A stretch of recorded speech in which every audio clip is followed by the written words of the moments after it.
what's great about PAX as a publisher is that it has a crossover audience.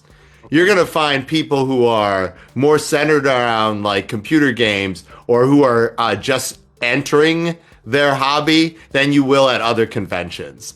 Like a BGG con is like really for alpha gamers. And for a publisher, that's a little hard because alpha gamers know what they want and probably already have it. Yeah. Right? Yeah, no, I can see that. I can see that because I was trying to think of all the other conventions that I'm going to go to, and I thought to myself, I said, it felt like PAX was really good. Like I said before, at first it was a tad bit overwhelming, but that was because I was going in not knowing anybody personally, and so it was just funny because One First Games, Josh, who works over there, he came up. He was the first person to notice who I was. I wasn't walking around and going, "Hi, I'm Boardom, the TikToker. Hello, nice to." Going around looking at games, saying this game looks really cool. And I didn't. And Josh was the first one to realize who I was. And of course, he looked at the flannel, he looked at the hat, he looked me in the eyes, and he knew exactly who I was, and ran around the table and hugged me. And it was so nice and so pleasant. And then later on, I was walking by. I had gone to get a pretzel because that's all they had to eat. I walked by his table, and there's Mondo and Ryan, 60-second Duck, Alex and Lewis. They're all right there, and they just pointed right at me. Josh did, and they all four of them just turned around. I just watched them all turn around, and I was like, "Hi, everybody."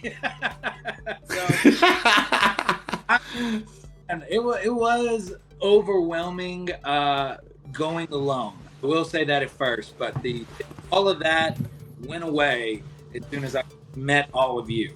Now for everybody who's on the live, who's over here on Seppy's and who's here on mine, let me just say this.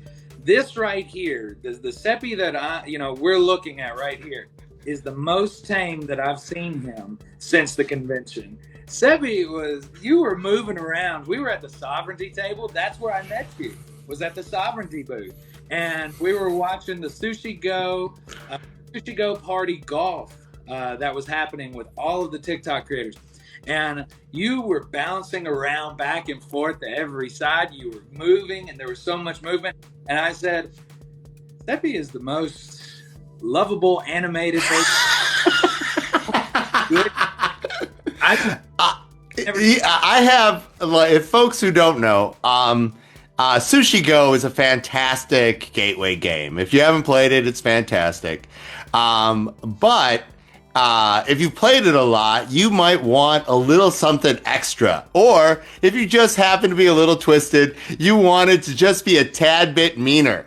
And so this already existed before I got a hold of this, but I play a lot of it on the Sovranti platform as I consulted with them for the regularly for the last 3 years.